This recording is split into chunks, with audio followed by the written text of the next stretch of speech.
practically, what this does is it creates different levels of quality. Just a second. Yeah. Practically, this creates different levels of quality as to what's considered a valid BEIS.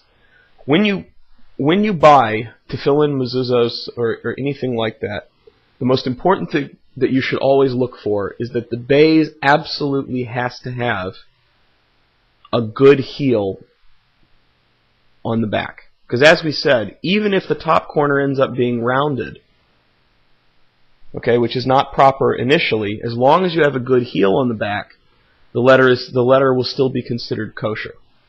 So the first thing to look for is a good heel.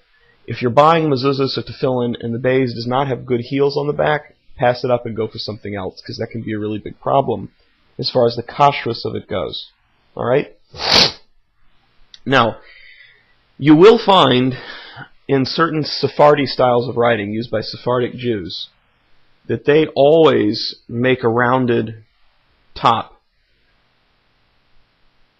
to their BEIS. And that's because many of the Sephardic poskim, the Sephardic decisors of Jewish law, hold that the fundamental form of the BEIS is with a rounded top and a pointed heel on the back. If you're an Ashkenazi, you don't want to buy a mezuzah that has a BEIS like this, because the Ashkenazi poskim, most of them would hold that a BEIS like this is only good b'diavad with the heel. Without the heel, it's a shilas tinuk. Sephardim, though, can buy tefillin mezuzahs that look like this, but it's not preferable. You really want to look for a BEIS that has a good sharp heel and a good sharp corner at the top. The next level of quality is to actually have a BEIS that has the makel on top.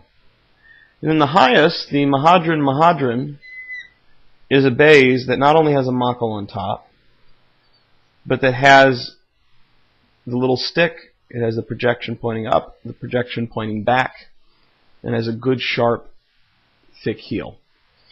So really, this would normally be considered, you find tefillin and mezuzahs, this would be kosher b'diavad according to the Ashkenazim, l'chatchila according to some Sephardim.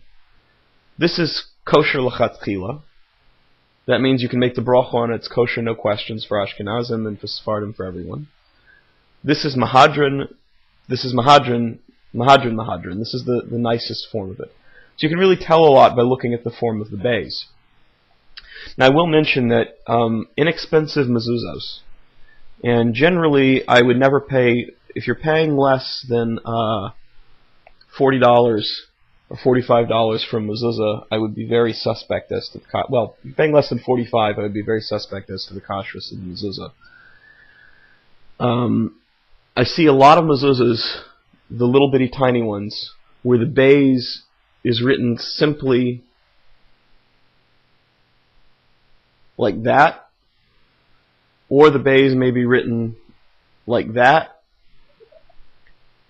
or I've seen the BEIS written like that. And I have a lot of mezuzahs that have these three different forms.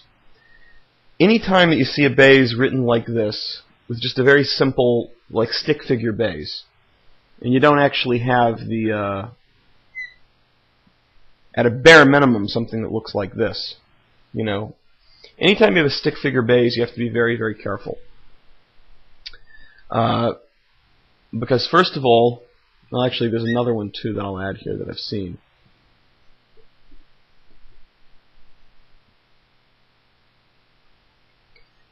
With the stick figure BEISes in inexpensive mezuzahs and small mezuzahs, these create a lot of problems. But generally, if you have a BEIS that this is the worst form, because this is actually a cursive BEIS as what's used with regular script handwriting. This is absolutely not valid, because as you see, it has a rounded back.